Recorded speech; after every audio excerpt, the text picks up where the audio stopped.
She measured my bedroom for her inheritance. I measured out 4 weeks for her exit. I stood in the doorway of what had been my sanctuary for 40 years, watching Catherine crouch near my dresser with a metal tape measure, calling out dimensions to Marcus like she was already planning where to put her California king bed. My son sat on my reading chair, the one his father saved 3 months of overtime to buy me, typing every measurement into his phone with the blank expression of a man who'd stopped seeing his mother as human. Catherine didn't even flinch when she noticed me. She smiled, held up the tape measure like a trophy, and said, "Just getting a head start on the renovations, Mom. No sense waiting until you're gone." The words hung in the air between us while my coffee cup slipped from my fingers, shattering across the hardwood floor my late husband installed with his own hands. Marcus jumped up then, finally showing some emotion, but it was irritation. Not at his wife for measuring my bedroom while I was still breathing, but at me for making a mess. Catherine laughed, that high tinkling sound she used when she thought she'd won something, and dabbed at the coffee on her designer boots with one of my good hand towels. "We're going to gut this whole room anyway, so don't worry about the floor," she said, measuring the window frame next. The manila envelope in my cardigan pocket suddenly felt heavier.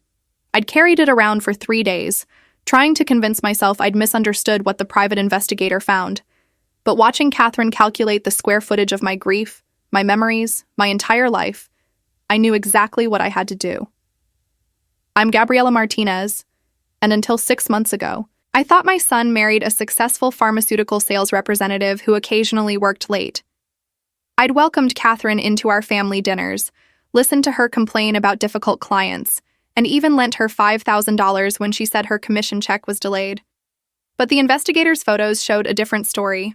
Catherine and her actual partner Ian running a rental scam, subletting apartments they didn't own, collecting deposits from desperate families, and disappearing.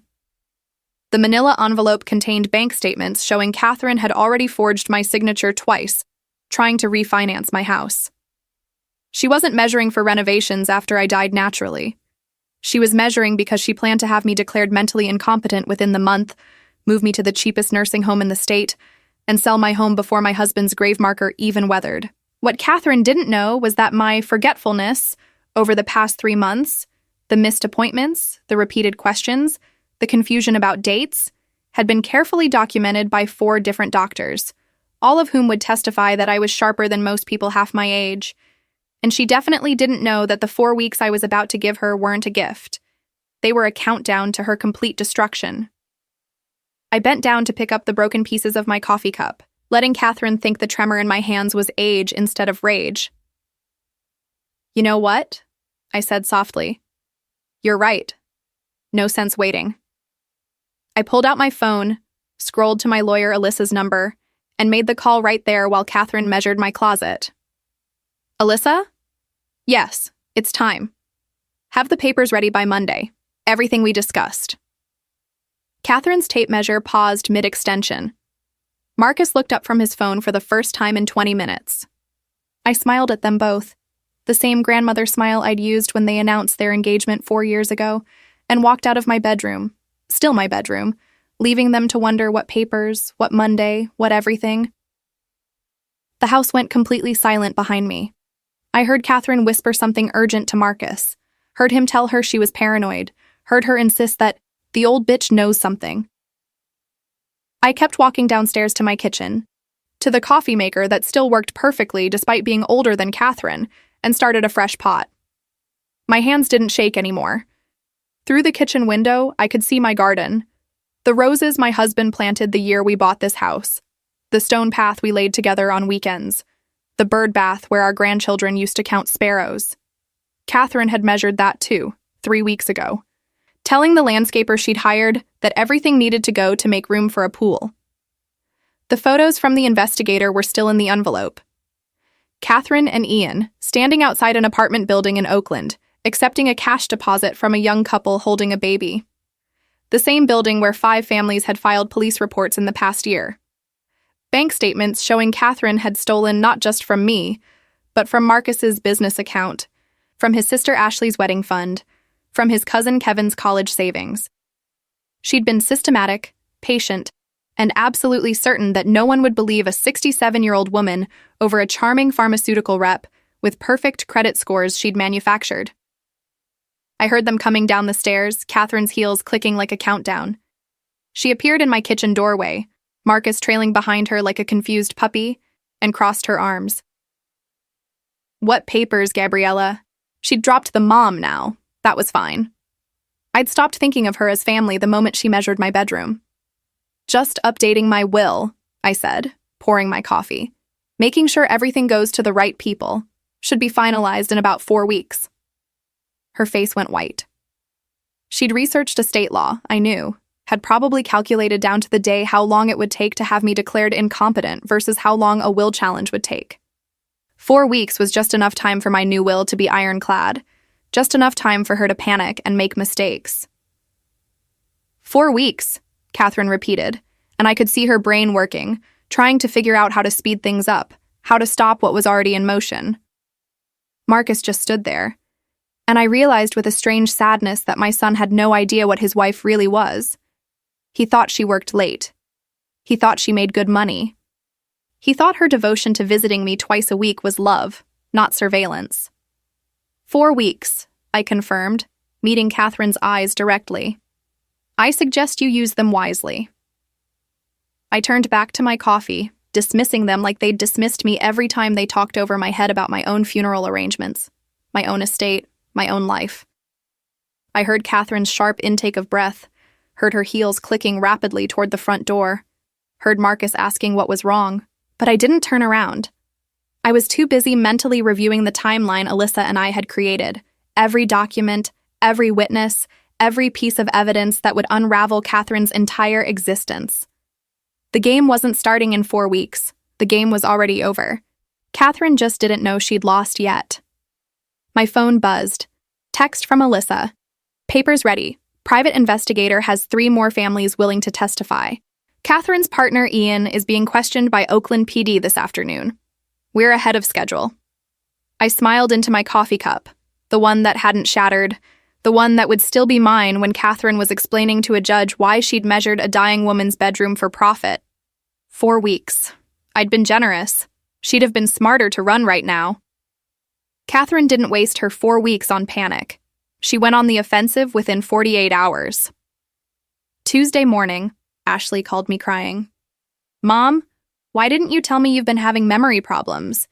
Catherine says you've been forgetting to take your medications, wandering outside at night, calling her by the wrong name." I set down my tea and let the silence stretch just long enough to make Ashley uncomfortable. "Did Catherine show you any proof of this?" I asked. "Or did she just tell you stories?" Ashley hesitated. That hesitation told me everything. Catherine was already planting seeds, building her case for incompetence before I could finalize my will. She was smarter than I'd given her credit for. "Actually," I said, switching tactics, "I have been having some issues. Could you come over Thursday? I want to talk to you about helping me organize my medications." I could practically hear Ashley's relief through the phone. She thought I was admitting weakness. She had no idea I was setting a trap. Catherine had made her first mistake. She'd involved Ashley before securing Marcus completely. That gave me an opening. Thursday afternoon, Ashley arrived with a plastic pill organizer and a condescending smile that reminded me painfully of her father. But she also brought her daughter Kayla, my 19-year-old granddaughter who was pre-med at Berkeley. "Grandma wanted help with her medications," Ashley explained to Kayla, who immediately started examining the prescription bottles on my kitchen counter with the intensity of someone who actually understood what they were reading. "Grandma," Kayla said slowly, "these are all current prescriptions, properly dosed, and you have a detailed chart here showing you've been taking them correctly for months. What exactly needs organizing?" I watched Ashley's face change as she processed what her daughter was saying. "Catherine said," she started. "Catherine said a lot of things," I interrupted gently. "But why don't we call my doctor and verify? I have an appointment Monday anyway. You're both welcome to come." The look Ashley gave me wasn't quite trust, but it wasn't blind belief in Catherine anymore either. That crack was all I needed. Saturday, Catherine showed up unannounced with a social worker named Kyle. "Just a routine wellness check," Catherine said with that smile that never reached her eyes. "We're concerned about you living alone at your age." Kyle was young, fresh out of grad school, carrying a clipboard and an earnest expression. He asked me about my daily routine, my medications, my ability to manage finances. I answered every question perfectly, showed him my organized bills, my meal prep schedule, my doctor's phone number. Then I offered him coffee and asked about his caseload. It must be difficult, I said, separating real concerns from family members who just want control of assets. Kyle's professional mask slipped for just a second. You'd be surprised how often that happens, he admitted. Catherine's smile finally faltered. She'd expected a confused old woman. Instead, she got someone who clearly understood exactly why she was there. Kyle wrapped up his assessment quickly, told Catherine he saw no cause for concern, and left me his card, just in case. The moment his car pulled away, Catherine dropped all pretense. "What are you playing at?" she hissed. Marcus wasn't with her this time. She'd come alone, which meant she was desperate enough to drop her loving daughter-in-law act. "I'm not playing," I said calmly. "I'm protecting what's mine. Something you should understand, given your side business with Ian." Her face went absolutely white. "I don't know what you're talking about." But her hand moved to her purse, to her phone, an unconscious gesture that told me she was already thinking about calling Ian, warning him. Oakland, San Francisco, Berkeley, I listed. 17 families in the past 3 years. Security deposits ranging from $2,000 to $8,000. You and Ian would show them apartments you'd found on Craigslist, collect first and last month's rent, plus deposit, then disappear. The families would show up on move-in day to find the real owners who'd never authorized any rental. Catherine's breathing had gone shallow. You can't prove any of that. She was right, 3 days ago, but Alyssa had been busy. Actually, I said, pulling out my phone and opening my email, I have bank statements showing deposits matching the exact amounts from 12 of those families. I have text messages between you and Ian coordinating showings. I have 3 families willing to testify. And I have the Oakland Police Department very interested in talking to both of you. I turned my phone screen toward her. Catherine lunged for it, but I stepped back. 67 years old, and I still had better reflexes than she expected. "You bitter old bitch," Catherine spat, and there it was, the real person under the pharmaceutical rep polish. "Marcus will never believe you. He thinks you're losing your mind. I've made sure of it." She wasn't wrong about that either. For months, she'd been telling Marcus about my supposed confusion, my memory lapses, incidents that never happened. She'd been building a narrative, but she'd forgotten that narratives need evidence. "Then let's test that theory," I said. I opened my contacts and called Marcus on speaker. He answered on the second ring. "Mom, everything okay?" His voice was cautious. Catherine had trained him well. "Marcus, honey, Catherine is here. She'd like to explain why Oakland PD has been trying to reach her about rental fraud." The silence on the other end was deafening. Catherine's face went from white to red. "She's making things up, Marcus. I told you she's been confused." But Marcus cut her off. "Catherine, what is she talking about?" That's when Catherine made her second mistake. Instead of staying calm, instead of laughing it off, she grabbed my phone and threw it across the room. It hit the wall and shattered. The line went dead. We stood there staring at each other, both knowing she'd just proven my point better than any evidence could. "You have nothing," she said, but her voice shook. "In 4 weeks, I'll have everything. Your house, your assets, and Marcus will sign whatever I tell him to sign because he trusts me." 3 weeks now, I corrected. You just wasted one. I walked to the front door and opened it. "Get out of my house, Catherine, and tell Ian that the investigator has photos of him at 6 different properties. The DA is building a case. Your 4 weeks might want to be spent finding a good criminal defense attorney instead of measuring bedrooms." She left, but not before slamming her hand into my entry table hard enough to knock over the photo of Marcus's wedding day. The frame cracked. The glass spiderwebbed across Catherine's smiling face. I left it there, broken, as a reminder of what was coming. My doorbell rang 20 minutes later. Marcus stood there, face pale, holding what looked like a business card. "Mom, I need to know the truth. Did Catherine really? He stopped, seeing the broken phone, the cracked wedding photo, the way I was still shaking slightly from adrenaline. She was just here, he said quietly. It wasn't a question. I nodded. Oakland PD left me a message, he continued. They're asking about Catherine's finances, about someone named Ian, about rental properties. He looked at me with his father's eyes, and for the first time in months, I saw my son instead of Catherine's puppet. Come in, I said. I have a lot to show you. We sat at my kitchen table, the same table where I'd fed him breakfast before school for 18 years, and I laid out everything. The bank statements, the investigators' reports, the forged signatures on refinancing documents, the list of families Catherine and Ian had scammed. Marcus didn't interrupt. He just read, his face getting paler with each page. The bedroom measurements, he finally said. She told me you'd asked her to help plan some renovations. I almost laughed. Marcus, honey, why would I renovate a house I supposedly can't remember living in? He dropped his head into his hands. I'm so sorry, Mom. You should have trusted your mother over your wife, I finished. But Catherine is very good at what she does. She's been doing it for years. I didn't tell him about the $5,000 she'd borrowed from me. That would come later, when he was ready to hear just how deep his wife's betrayal went. For now, I needed him angry enough to help, but not so destroyed he couldn't function. What happens in 3 weeks? Marcus asked. Alyssa finalizes my new will, I said. But more importantly, Oakland PD arrests Catherine and Ian. The DA has enough for fraud charges, identity theft, and forgery. The families are filing a class action lawsuit. And your father's house, my house, stays exactly where it belongs. Marcus nodded slowly. Then he looked at the broken wedding photo. I'll need to file for divorce. Yes, I agreed. You will. He stayed for dinner. We didn't talk about Catherine. We talked about his father, about the years before Catherine, about the life that had been stolen from both of us by someone who saw us as nothing more than assets to liquidate.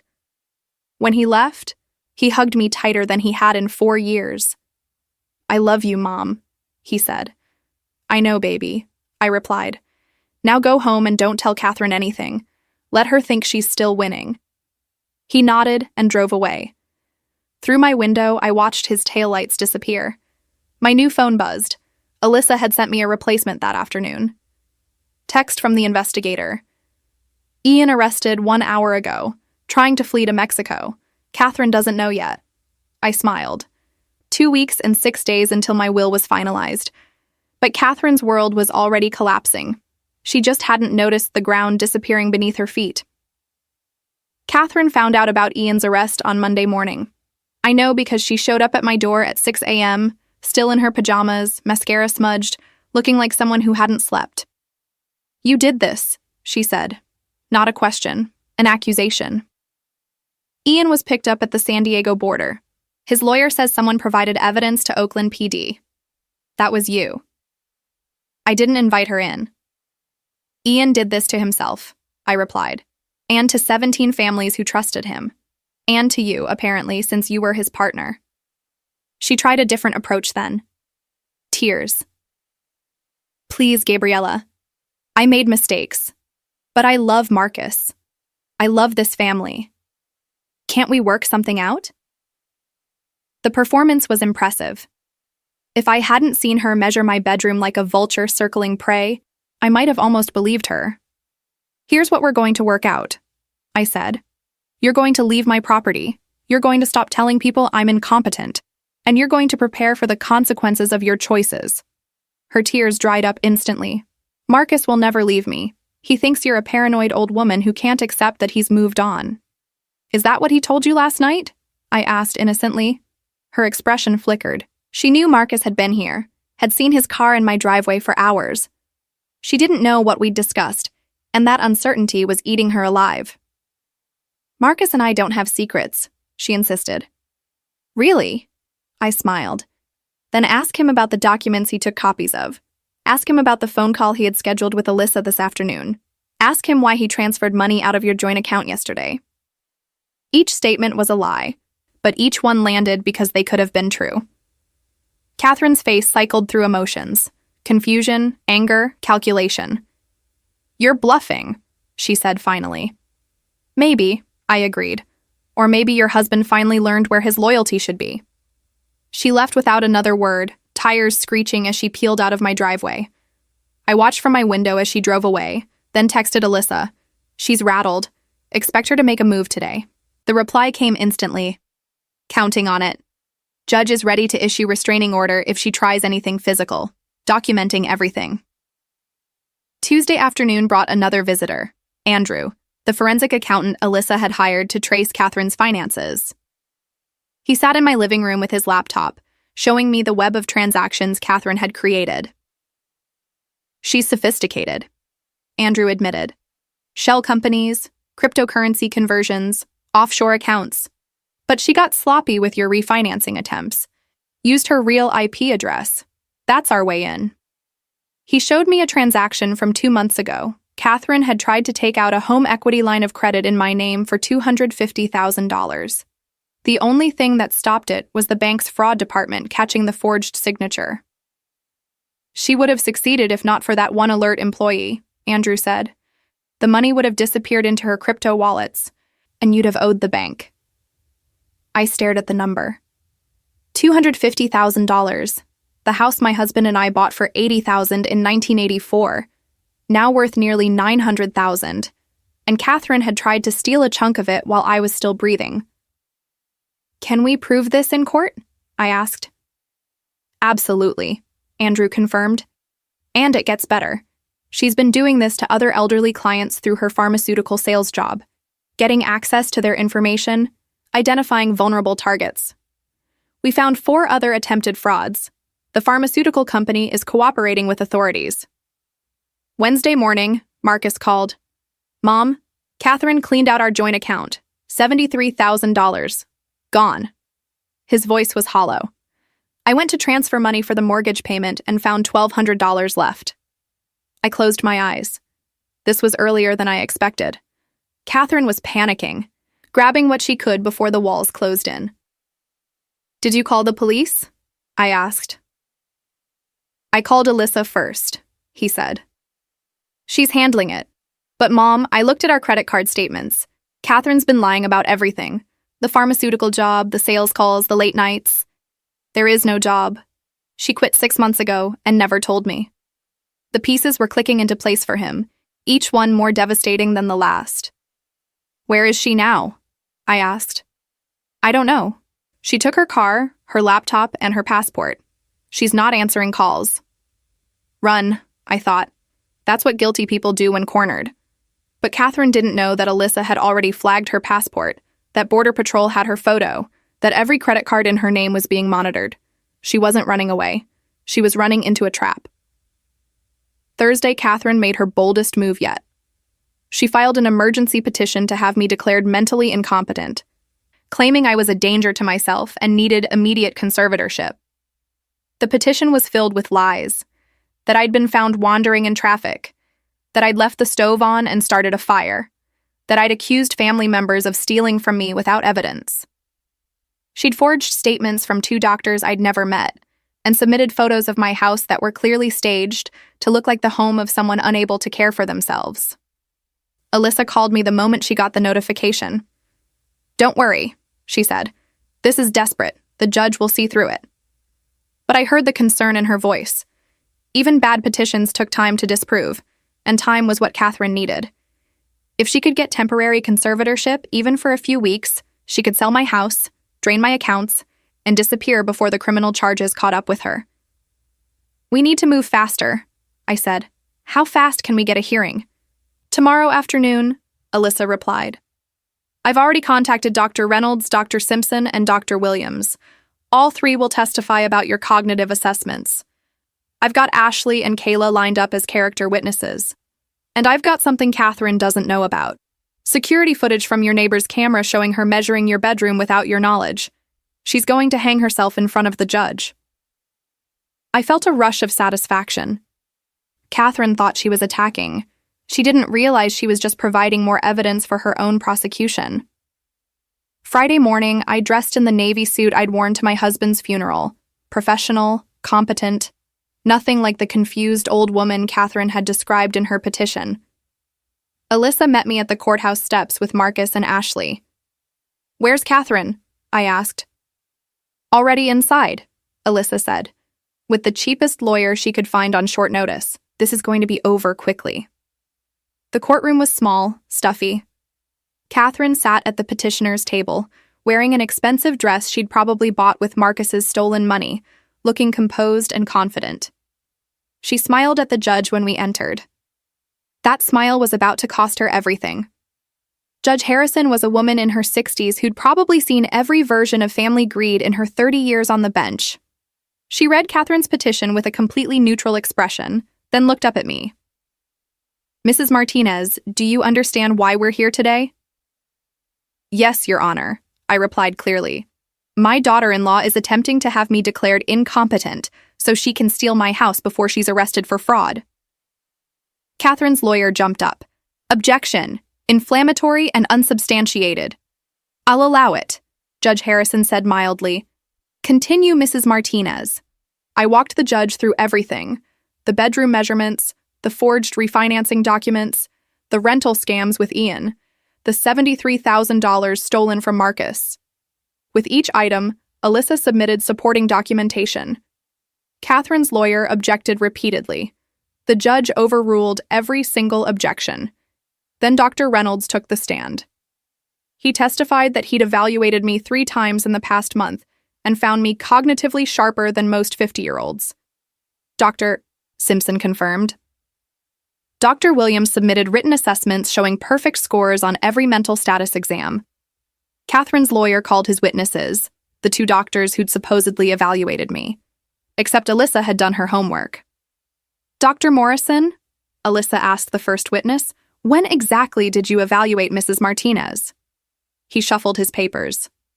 "According to my notes, September 15th.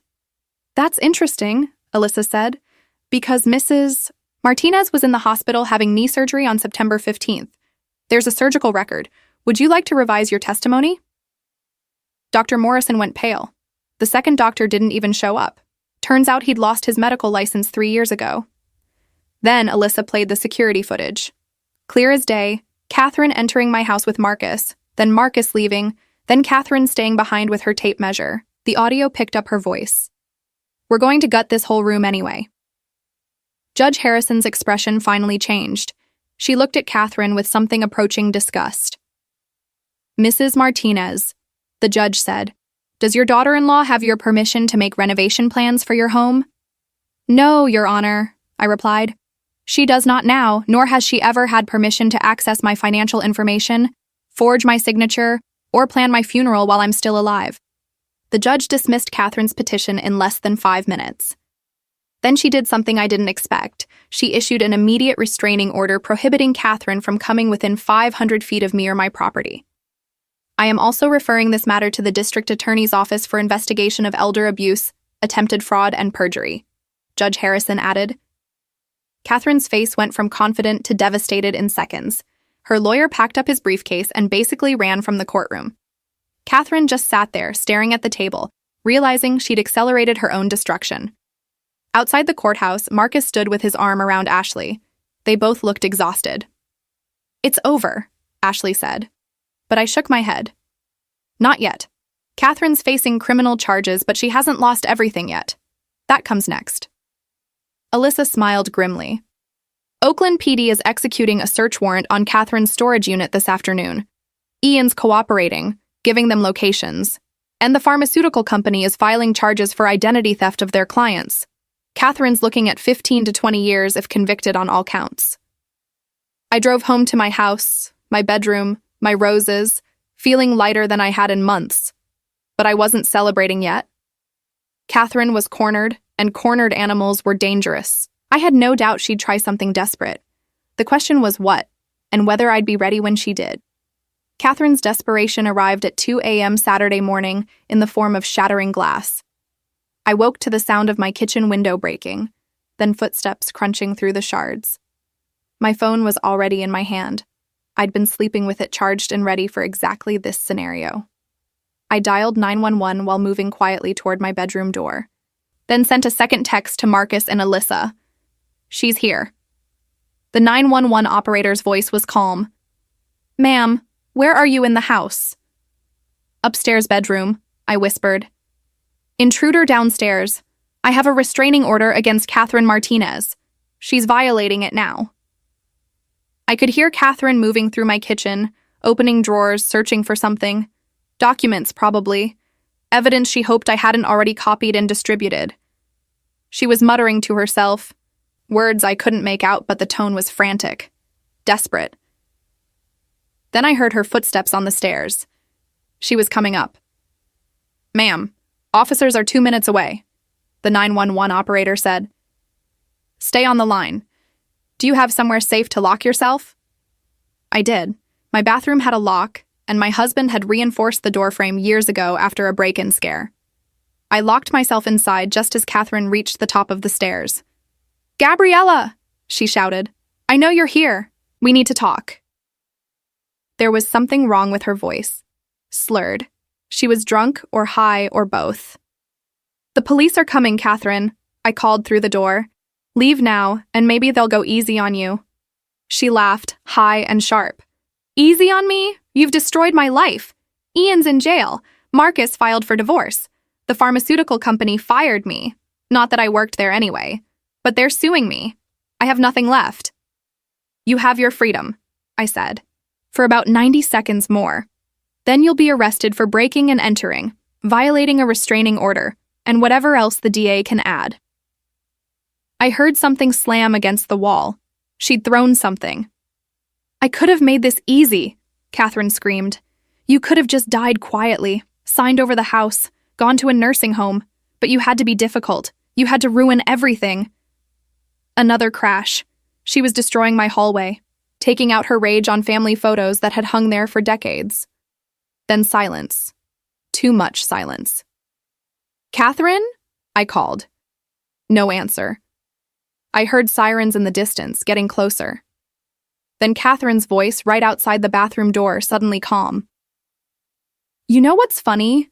she said conversationally. "Ian and I had a plan. We were going to take your money, Marcus's money, and disappear to Costa Rica. $500,000 total. We had fake passports, a house picked out, everything ready. And you know what stopped us?" She laughed again. "You being too healthy. We needed you declared incompetent or dead, and you just kept passing those stupid cognitive tests." "So you measured my bedroom," I said, keeping her talking. The sirens were close now. "I measured everything," Catherine corrected. "Your jewelry, your furniture, your father's stamp collection that's worth $40,000. I had buyers lined up for all of it. You were just an obstacle. An old woman who should have had the decency to fade away." The bathroom door shuddered as she kicked it. "Open the door, Gabriella. Let's finish this." "The police are here," I said, hearing car doors slam outside. "It's over, Catherine." She kicked the door again, harder. "It's not over until I say it's over." Another kick. The door frame cracked. My husband's reinforcement was holding, but barely. Then I heard voices downstairs. "Police! Show yourself!" Heavy footsteps. Catherine went silent. I heard her breathing on the other side of the door, rapid and panicked. "Last chance to surrender," I said quietly. Instead, she ran. I heard her footsteps pounding back toward the stairs, heard her scream, "She attacked me. I was defending myself." The lies came so easily to her, even now. Then confused shouting, a scuffle, Catherine screaming that I'd called her there, that I was trying to frame her. I unlocked the bathroom door and stepped out carefully, phone still recording everything. At the bottom of my stairs, 2 officers had Catherine in handcuffs. She was crying, makeup running, still trying to play the victim. "Mrs. Martinez?" one of the officers called up. "Are you injured?" "No," I replied, descending slowly. "But she broke my kitchen window and damaged my property." I gestured to the destroyed hallway, shattered picture frames, holes punched in the wall, a lamp smashed on the floor. Catherine looked up at me with pure hatred. "This isn't over," she hissed. "I'll tell them everything. About how you manipulated Marcus, how you fabricated evidence, how I protected myself from a con artist?" I interrupted. "Please do tell them. I have recordings, documents, and witnesses. What do you have besides lies?" The officers took her away. I stood in my destroyed hallway, surrounded by broken glass and splintered wood, and felt strangely calm. Catherine had just added felony breaking and entering to her growing list of charges, and she'd confessed to everything in a panic, thinking we were alone. But my phone had recorded every word. I forwarded the recording to Alyssa immediately. Marcus arrived 20 minutes later, face pale, taking in the damage. "Mom, I'm so sorry. I should have seen this coming." "We both should have," I said. "But it's done now. She can't hurt us anymore. He helped me board up the broken window until the glass company could come Monday." We swept up the shattered picture frames together, salvaging the photos that mattered. "I loved her," Marcus said quietly. "I really thought she loved me, too." "She loved your bank account," I corrected gently, "and my house, and whatever else she could steal. But she never loved you, honey. People who love you don't measure your mother's bedroom for profit." He nodded, wiping his eyes. We worked in silence until dawn, restoring order to the chaos Catherine had created. By the time the sun rose, my house looked almost normal again. But we both knew nothing would truly be normal again. Alyssa called at 8 a.m. "The DA is adding burglary, assault, and terroristic threats to Catherine's charges. With the recording you sent, they're talking about a plea deal, 15 years minimum. Ian already took a deal for 12 years in exchange for testimony against Catherine." I closed my eyes. 15 years. Catherine would be 51 when she got out. No career, no money, no husband, no future. Exactly what she'd planned for me, but worse. "There's more," Alyssa continued. "The families Catherine and Ian scammed are getting their money back. The DA seized all the assets in those shell companies, and the pharmaceutical company is paying restitution to their clients Catherine targeted. You were right, she'd been running this scam for years. You just happened to be smart enough to catch her." I thought about those families. The young couple with the baby who'd lost their deposit. The others who'd trusted Catherine's smile and professional demeanor. At least they'd get justice. "When is the preliminary hearing?" I asked. "Tuesday. You'll need to testify about the break-in and the bedroom measurements. Are you ready?" I looked around my house. The boarded window, the patched walls, the empty spaces where photos used to hang. "I've been ready since the moment she pulled out that tape measure," I said. Tuesday's hearing was brief. Catherine appeared in an orange jumpsuit, looking nothing like the polished pharmaceutical rep who'd measured my bedroom 3 weeks ago. She wouldn't meet my eyes as I testified, describing in detail how she'd planned to steal my home, my dignity, and my independence. The judge denied bail. "Given the defendant's clear flight risk and escalating violent behavior, she will remain in custody until trial," he ruled. Catherine's public defender didn't even argue. As they led her away, Catherine finally looked at me. No more tears, no more lies, just cold calculation. She mouthed 3 words. This isn't finished, but it was. She just couldn't accept it yet. The trial took place 6 weeks later in a courtroom packed with Catherine's victims. I sat in the front row next to Marcus, who'd filed for divorce the day after Catherine's arrest and hadn't looked back. Ashley was there with Kayla, the young couple with the baby from Oakland, an elderly woman Catherine had targeted through her pharmaceutical job. Ian, shackled and wearing prison orange, ready to testify against his former partner. The DA, a sharp woman named Jessica, had built a case so airtight that Catherine's public defender had tried 3 times to negotiate a plea. Catherine refused every offer. She wanted a trial. She wanted to fight. She wanted to lose publicly, apparently. Jessica's opening statement was devastating. Ladies and gentlemen of the jury, you're going to hear about a woman who built her entire life on lies and theft, who targeted vulnerable people, the elderly, young families, anyone who trusted her professional demeanor and charming smile, who measured her own mother-in-law's bedroom while planning to have her declared incompetent and steal her home. Catherine Martinez isn't just a con artist, she's a predator who used her victims' kindness as a weapon against them. Catherine's lawyer countered weakly. My client made mistakes, yes. But she's not the monster the prosecution wants you to believe. She's a woman who fell in love with the wrong person, Ian Collins, and got caught up in his schemes. She's a victim too. I almost laughed. Catherine's face was blank, emotionless. She'd spent so many years lying that she probably believed her lawyer's fiction. The first witness was Ian. He walked the jury through their rental scam operation, how they'd find properties on Craigslist, forge lease agreements, collect deposits, and disappear. How many families did you defraud? Jessica asked. 23, Ian replied. Over 4 years. Total take was about $380,000. He detailed how Catherine had handled the financial side, setting up shell companies and cryptocurrency accounts to hide the money, how she'd researched their victims carefully, choosing people desperate enough not to ask too many questions. And Mrs. Martinez, Gabriela Martinez, the defendant's mother-in-law? Was she a target? Jessica asked. Ian nodded.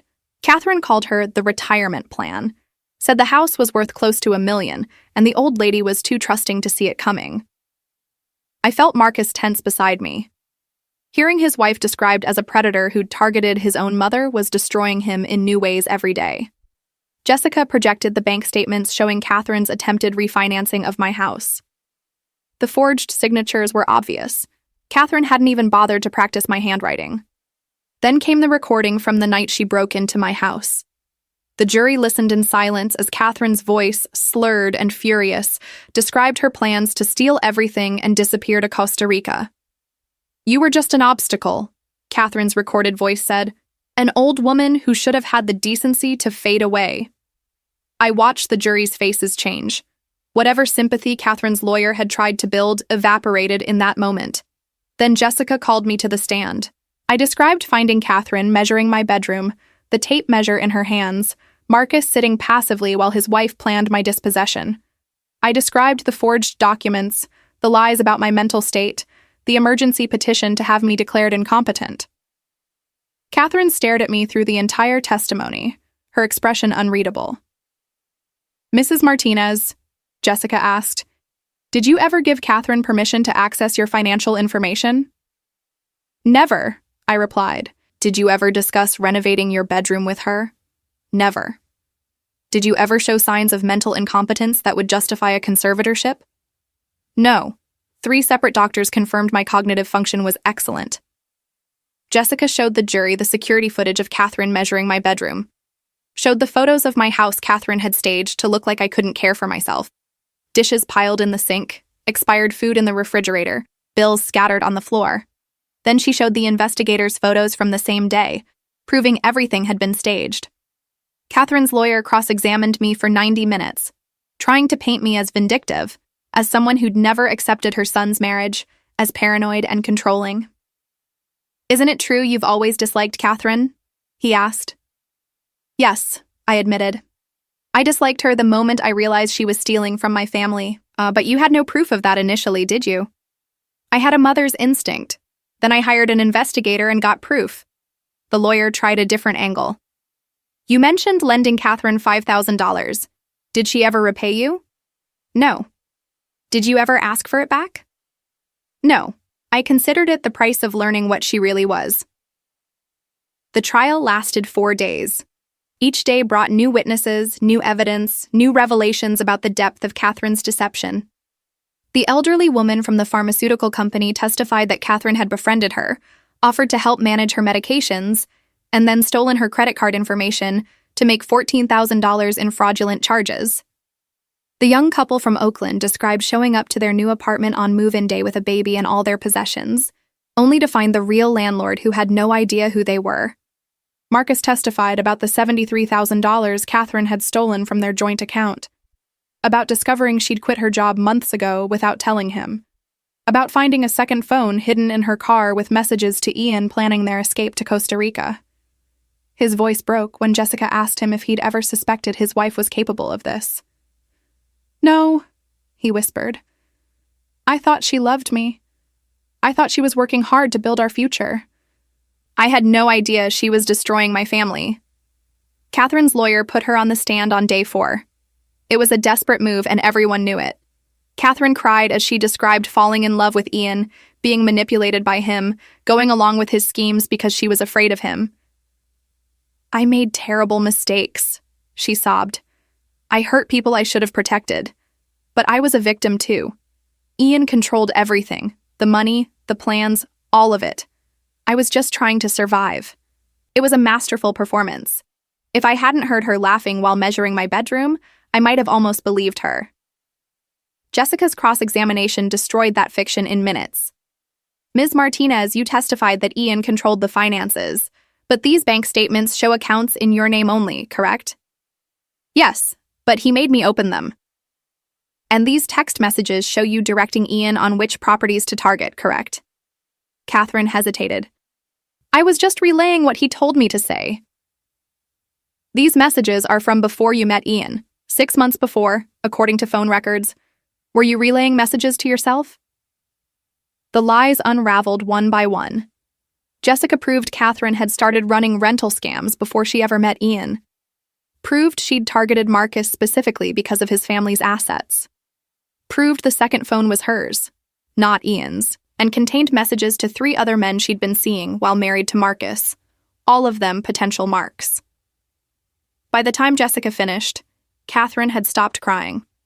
She just sat there, stony-faced, realizing her performance had failed. The jury deliberated for 3 hours. When they returned, the 4 women stood and read the verdict. On the charge of elder abuse, we find the defendant guilty. On the charge of attempted fraud, guilty. On the charge of identity theft, guilty. On the charge of burglary, guilty. On the charge of perjury, guilty. 15 separate charges, 15 guilty verdicts. Catherine's face didn't change. She'd known this was coming. Judge Harrison scheduled sentencing for 2 weeks later. As the bailiffs led Catherine away, she looked back at me one final time. "You took everything from me," she said. I met her eyes steadily. "No," I replied. "You tried to take everything from me. I just stopped you." She was led away to the holding cells where she'd spend the next 2 weeks waiting to learn her fate. Marcus and Ashley and I walked out of the courthouse together. News cameras were waiting. The trial had attracted local media attention because of the bedroom measurement detail. Something about that image, a daughter-in-law measuring her elderly mother-in-law's bedroom for profit, had captured the public's imagination and disgust. "Mrs. Martinez, how do you feel about the verdict?" a reporter called. "I feel vindicated," I said simply. "And I feel sorry for all of Catherine's victims who didn't have the resources to fight back. Justice was a long time coming." That night, alone in my house, I stood in my bedroom doorway. The same doorway where I'd watched Catherine measure my sanctuary.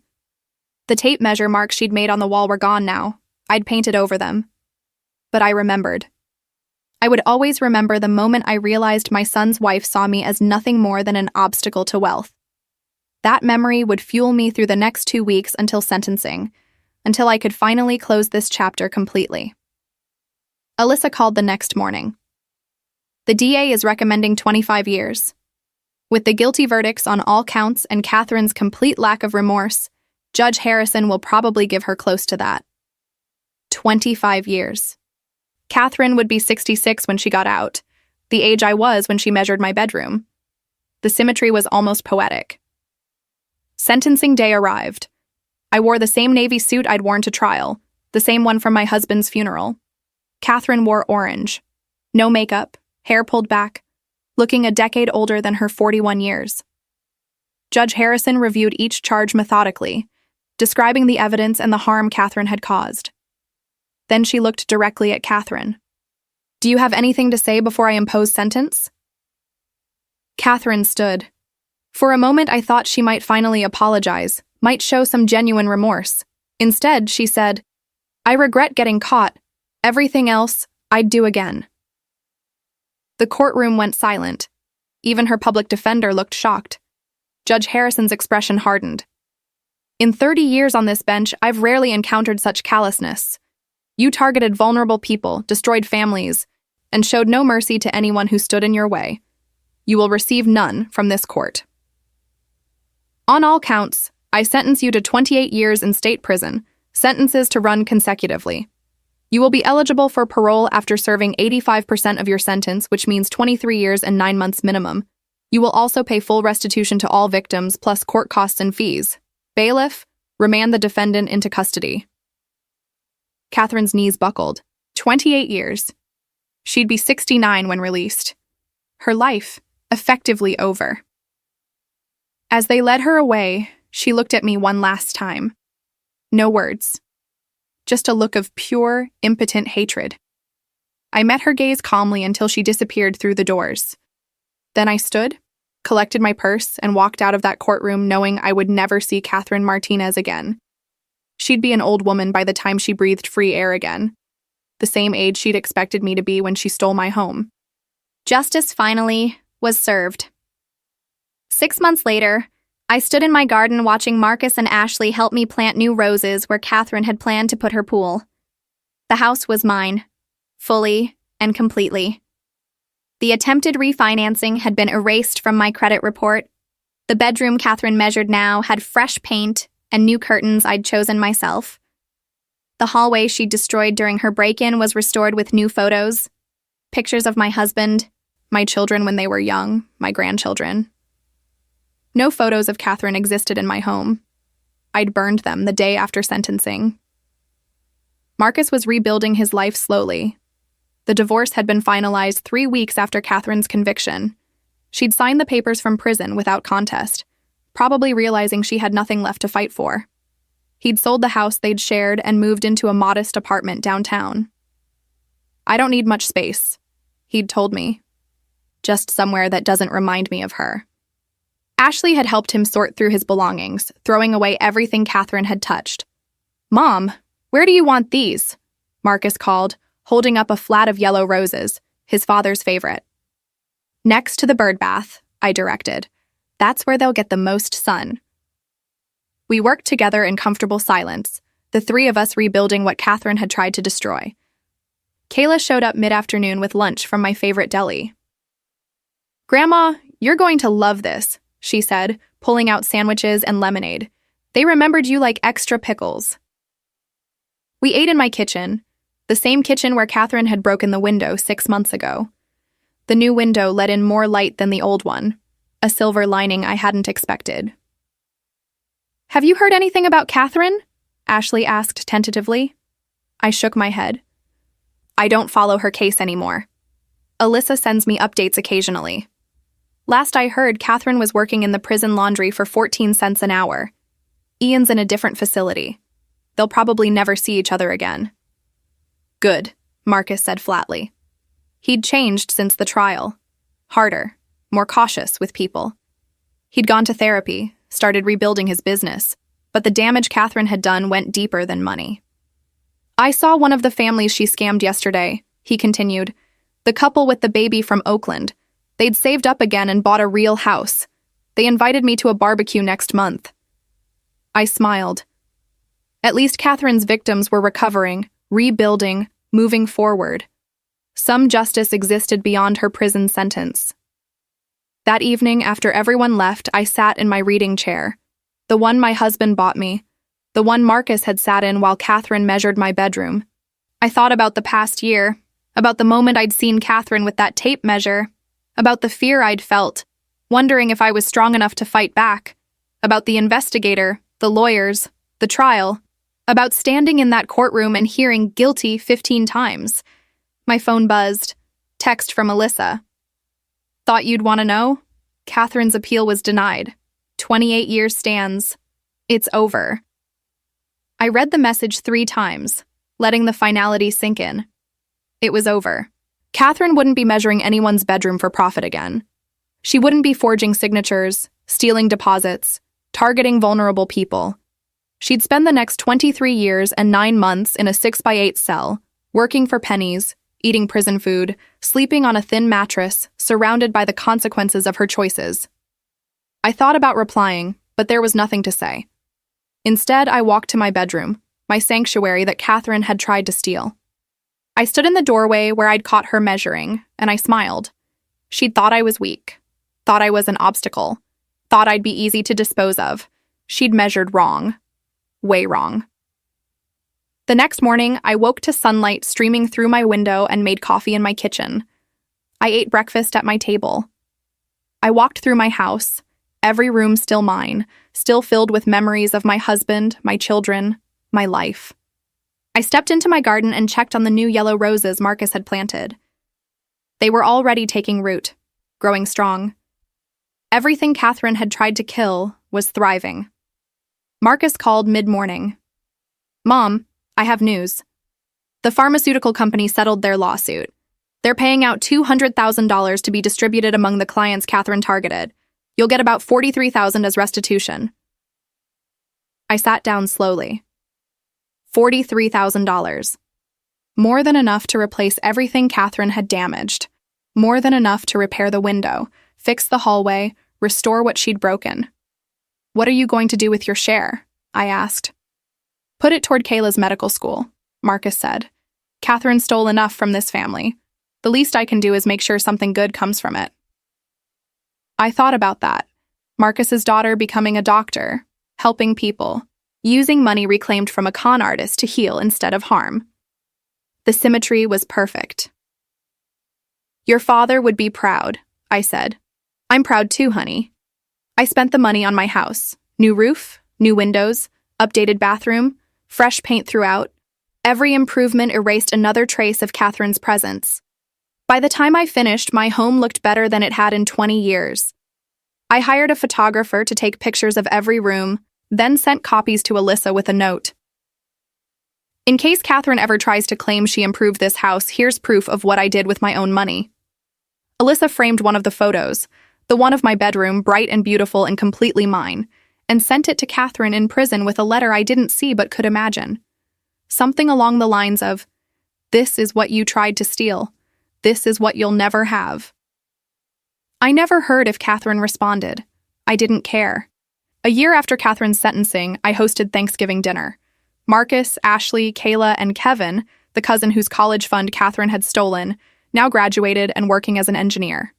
We ate turkey and stuffing at my dining table, the one Catherine had measured for resale value. We told stories about my husband, about family vacations, about memories that mattered. No one mentioned Catherine. She'd been erased from our family as completely as if she'd never existed. "Grandma, can I ask you something?" Kayla said over dessert. "How did you stay so strong through everything? Most people would have given up." I thought about that question carefully.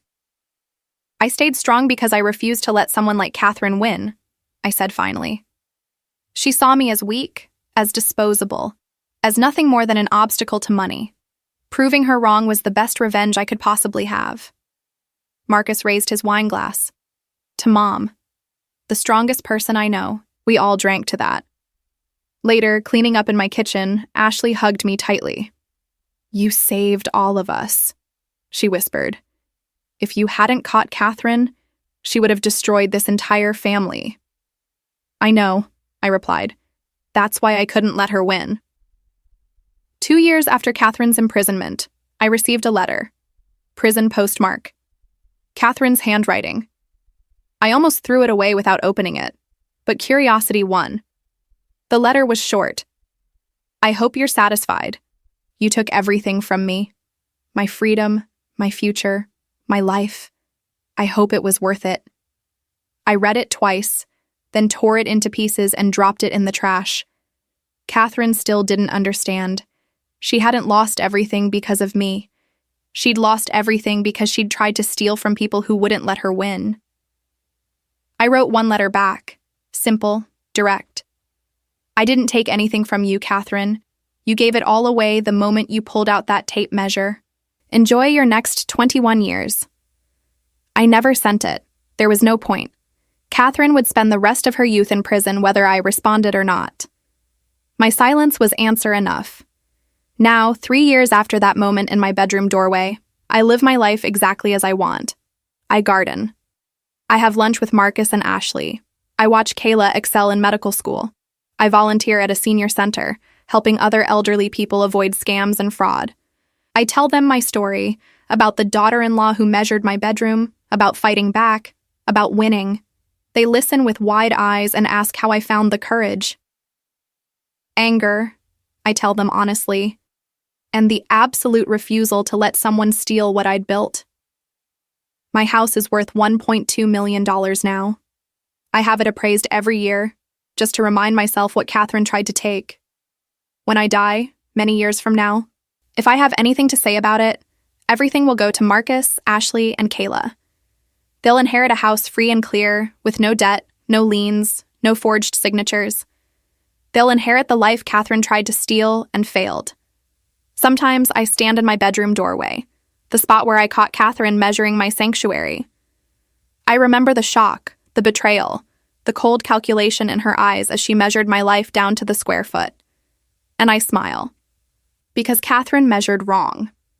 She measured my bedroom but failed to measure my strength, my intelligence, my absolute unwillingness to be a victim. That miscalculation cost her 28 years of freedom. I'm 70 now. Catherine is 44, with 21 years left on her sentence. When she finally gets out, she'll be 65, the age I was when she tried to destroy me.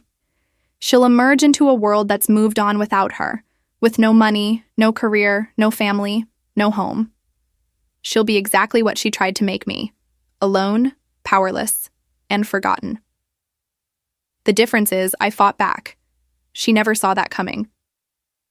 Last week, Marcus asked if I ever think about forgiving Catherine. I looked at my son, this good man who'd been deceived so completely, who'd rebuilt his life from the ashes of her lies, and I told him the truth. No, I said. I don't think about Catherine at all anymore. She's not worth the energy. She measured my bedroom 3 years ago. I measured out her entire life sentence. We're even. And we are. Catherine took nothing from me that I didn't take back tenfold. My house, my dignity, my independence, all still mine, her freedom, her future, her life, gone, locked away in a 6x8 cell that she probably measures in her mind sometimes, wondering how it all went so wrong. I could tell her. It went wrong the moment she mistook kindness for weakness. The moment she measured my bedroom and forgot to measure the woman who lived in it. I sleep well in that bedroom now. Better than I have in years. The tape measure marks are long gone, painted over and forgotten. But I remember. I'll always remember. And every night as I turn off the light in my sanctuary, the room Catherine tried to steal, I think about her lying on a prison cot, counting down 21 more years, and I smile. Justice isn't always swift, but when it comes, it's satisfying. And Catherine Martinez is learning that lesson one day at a time for the next 7,687 days. But who's counting? Oh, right. She is.